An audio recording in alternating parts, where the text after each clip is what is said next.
and lazy. That's all you'll ever be. He was in the room when her stepmother said it. Fat and lazy, that's all you'll be. And he said nothing, and Salam filed that silence away in the place where she kept all the evidence that she was on her own. She was running out of room in there. The words themselves were not new. Her stepmother had been delivering variations of this particular verdict for 19 years, with the consistency of someone who believed repetition was the same as truth. But something about hearing them in this building, in this city, in the one place Salam had quietly decided was hers, they landed differently. They landed like a hand on something she had not finished building yet. She did not look at Kiro Min. She was extremely deliberate about not looking at Kiro Min, and she told herself, as she had been telling herself for 6 weeks, that this deliberateness meant nothing at all.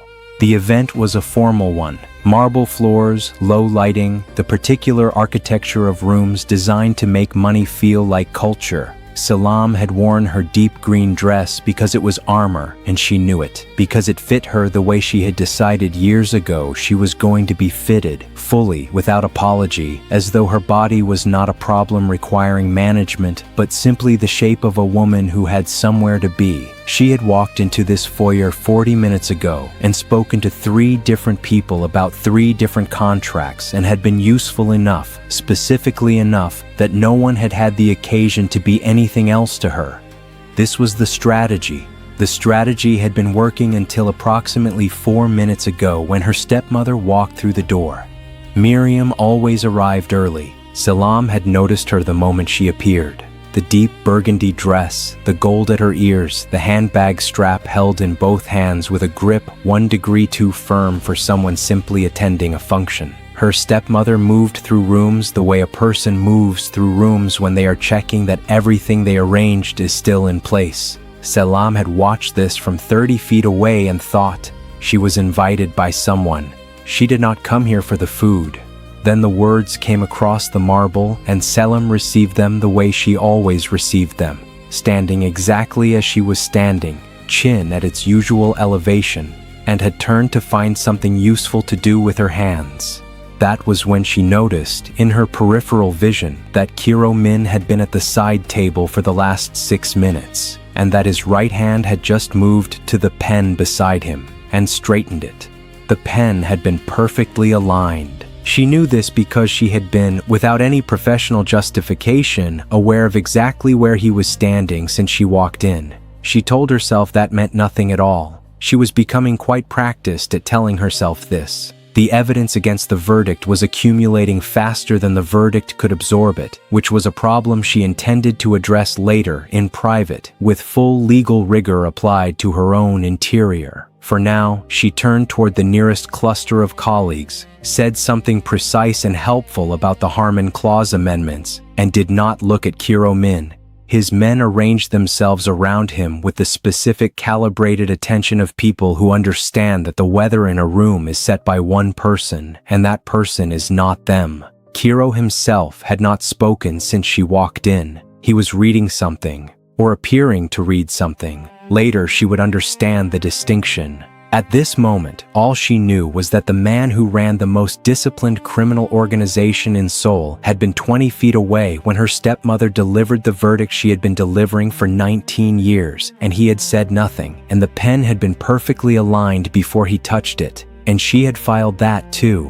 1 week earlier, her office, the specific texture of what she was. The Harmon file was open on her desk, and she was 3 pages into the subsidiary agreements when she found it. The clause that would, in 18 months, become someone's problem, and that someone would be her. Her certification on the line, not the organization's. She hummed, low, barely audible, a fragment of something she had learned before she learned what loss was. She did not know she was doing it. But the paralegal 2 desks over had learned in 6 weeks that the humming meant Salam had found the thing in the contract that was going to cost someone considerably. Jiwoo Park arrived at 11:10 with a new file and a sticky note on the cover page that read, "Page 7 has an interesting life of its own." She had been finding these notes for 5 weeks. They were, in their specific and unhurried way, a conversation.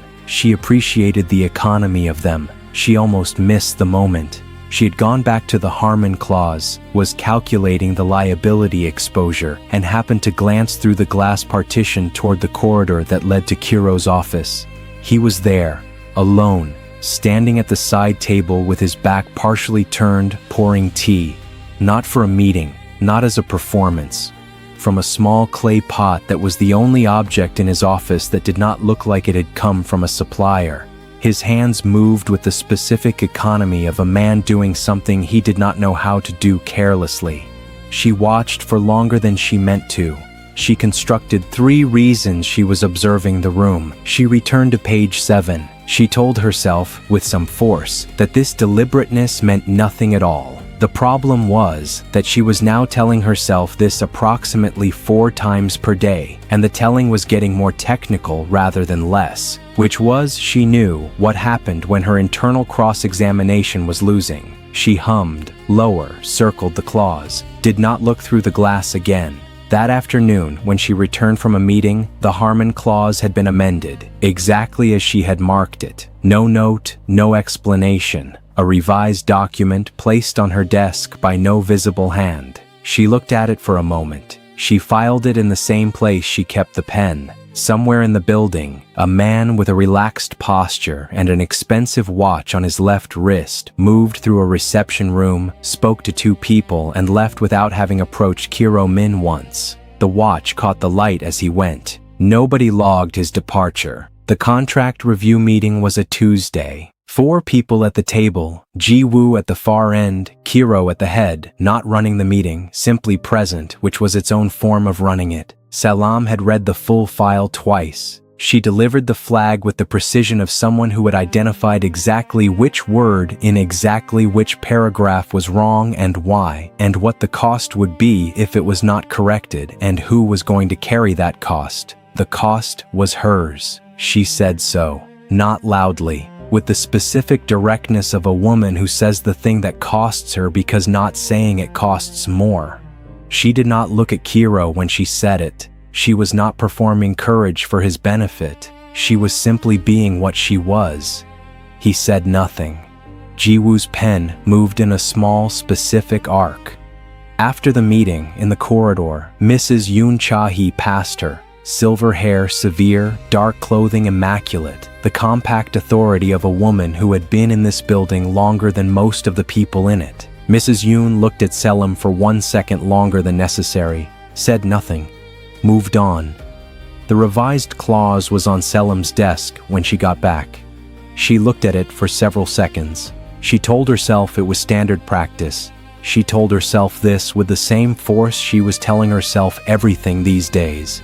She was becoming aware that her internal legal team was working significantly overtime and billing her accordingly. The danger was already specific by the time anyone named it. It announced itself not in a confrontation but in a document, a routing file, accessed cleanly, the trace so small it read as system noise. It was one of Salam's files. She had structured it 3 weeks earlier with the particular care she brought to everything she built. Thorough, precise, and entirely unaware that what she was assembling, clause by clause, was a complete map of the Min Syndicate's financial infrastructure. The clock was wound without ceremony.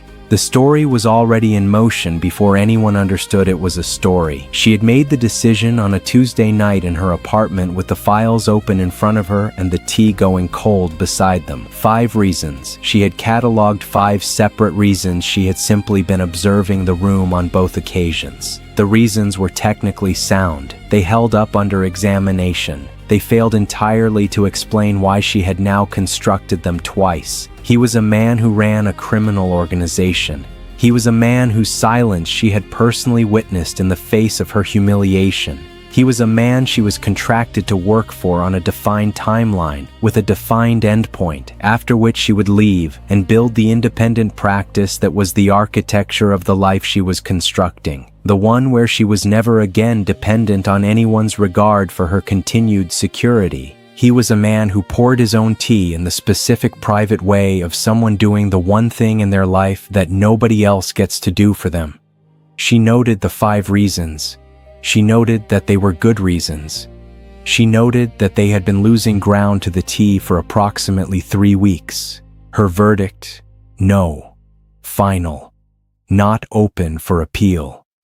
She returned to the files. She told herself, for the last time that evening, that this deliberateness meant nothing at all.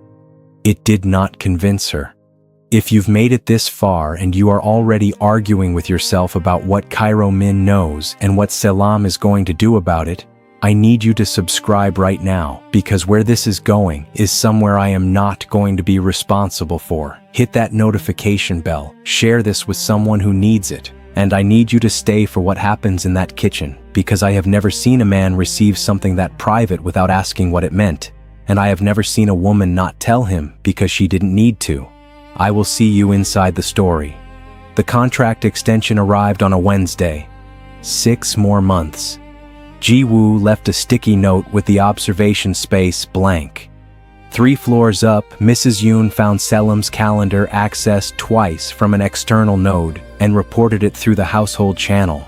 The wrong one. The threat assessment put them both past midnight on a Thursday. She made a small error near 3 in the morning.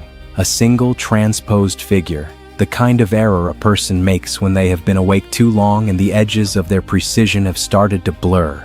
Page 41, he said, without looking up. She turned to it. Already annotated in his margin. A note almost too small to read. He had been carrying it. He had read her work closely enough to catch what she had missed and had said nothing until she needed it. She did not look at him. She was extremely deliberate about not looking at him. Later, when the silence had stretched past professional into something else entirely, she said something dry about the original clause's author. The outer corners of his eyes softened. Less than 2 seconds. Gone. She had been looking at her document. She had seen it anyway. 11 at night, 2 days later. The resident's kitchen.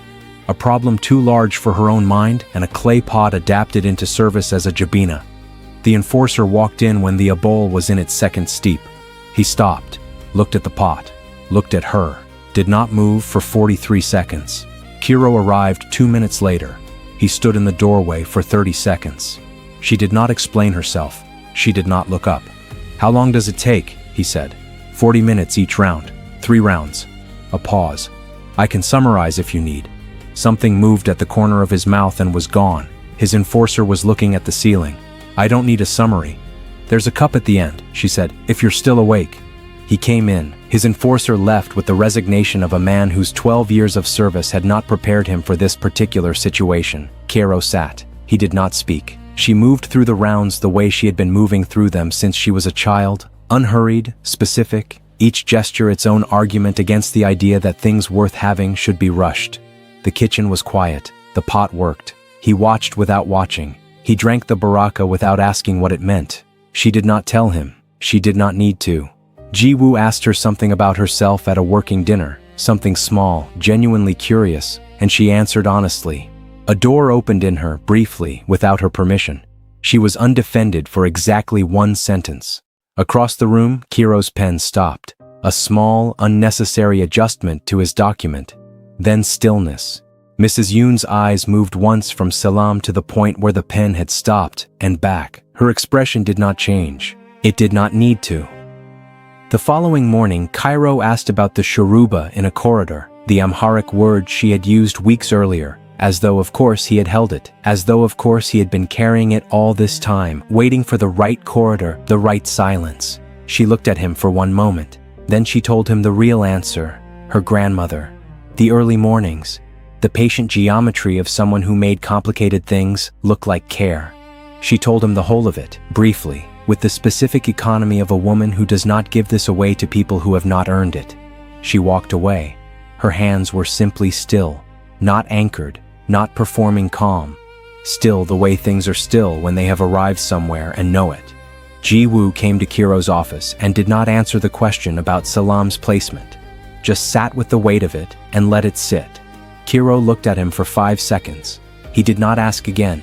For 2 days after, the threat appeared neutralized. And the silence between Selam and Kiro when the confirmation arrived had a different quality. Not two people not moving toward each other, but two people who had come through something together without naming it. The unnamed thing sat between them in the room, and neither of them looked directly at it, and both of them knew it was there. 3 minutes. Then his man came in. The operation had been anticipated. Cairo's face did not change. Salem was watching. She saw it for the first time.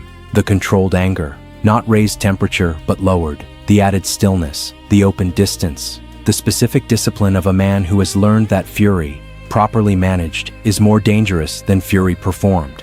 The clock stopped being background. Her files. Clause by clause across 18 months. A complete map of the Min Syndicate's routing infrastructure, assembled with full competence and zero knowledge that it was also a weapon. Dae-young had all of it. The formal function was Friday. She wore the deep green dress. Miriam was already there. The cruelty came across the marble in its usual vocabulary. Public, precise, fat and lazy, that's all you'll be. 19 years of practice finding its target. Salam received it standing exactly as she stood, chin at its elevation, already deciding what to do with her hands. She watched, over the next 20 minutes, as the room's relationship to her stepmother quietly changed. A conversation ending, a contact redirecting. The social infrastructure of a woman who had arranged these rooms for 30 years, dismantled contact by contact in the time it took to speak to 4 people. Miriam's expression held, then it didn't. Salem did not look for the source of it. She did not need to look. She felt the specific quiet of having been seen by someone who did not need her to know he was seeing her. She straightened her jacket, lifted her chin. The scene continued.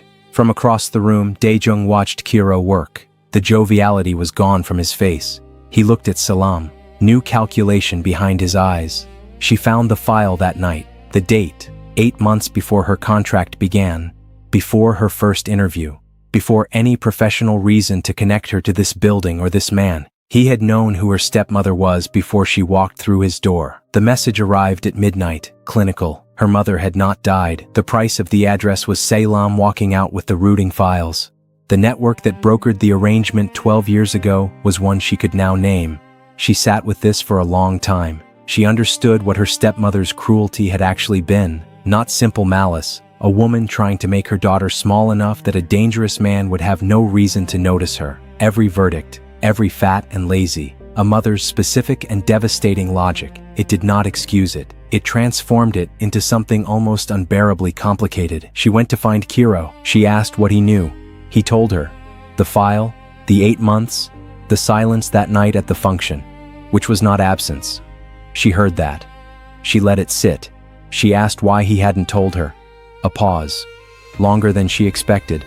Because the last time I moved when I should have been still, it cost someone everything. Not me. Them. Another pause, smaller. I was not going to do that again. She had not prepared for that answer. She sat down.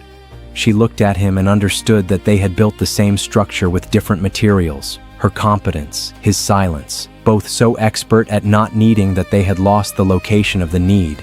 What followed was not a fight. It was 2 people discovering that neither strategy worked against the other. Every defense she raised, he did not argue with it. He simply sat inside it with her until the defense ran out of room. She had not experienced that before. She did not have a file for it. They were both still in the room when it ended. Later, she had everything required for the exit. The files, the contract endpoint, the practice she had built clause by careful clause into something real, a good exit, a clean one. The architecture of the life she had promised herself. She was not going to use it tonight. She noted this. Noted it was either the bravest thing she had ever done or the most catastrophically inadvisable, and that for the first time she could remember she was entirely unable to determine which. She stayed. The following evening she understood it fully, the complete architecture of what he had done in that room while she stood and did not look for rescue. Fat and lazy, that's all you'll be. The specific words, the 19-year verdict. He had heard those words, he had walked away, and then he had answered them permanently, silently, without asking her permission or requiring her gratitude, in the only language he had ever trusted, action, private, at cost. The silence she had filed as evidence that she was on her own. She had been wrong about the silence. He came to her across the emptying room and closed the distance without announcing it. His hand rested briefly on her wrist. Small, deliberate. carrying the weight of everything neither of them had said, the pen that was already straight, the clause that amended itself, the cup at the end of 40 minutes, the Amharic word held in a corridor for weeks because he was waiting for the right moment to return it. All of it, in one hand, on one wrist. Her hands were simply still, not anchored, not performing calm. Still the way things are still when they have arrived somewhere and know it. She did not look at him. She didn't need to. She had spent 19 years learning to take up exactly as much space as she required, and it turned out that what she required, what she had always required in the specific architecture of her particular life, was this. If you are sitting somewhere with your chest doing something complicated, you are not alone in that, and this story was made for exactly that feeling. What Selam carried, what Cairo carried in silence, and the moment that held the air completely still, you felt that. Please subscribe, hit the notification bell, and share this with someone who has been told by someone who should have known better that they were less than what they are. Leave a comment telling me which moment broke you open. I will see you in the next one. She had spent 19 years being told what she was. It turned out she had been right.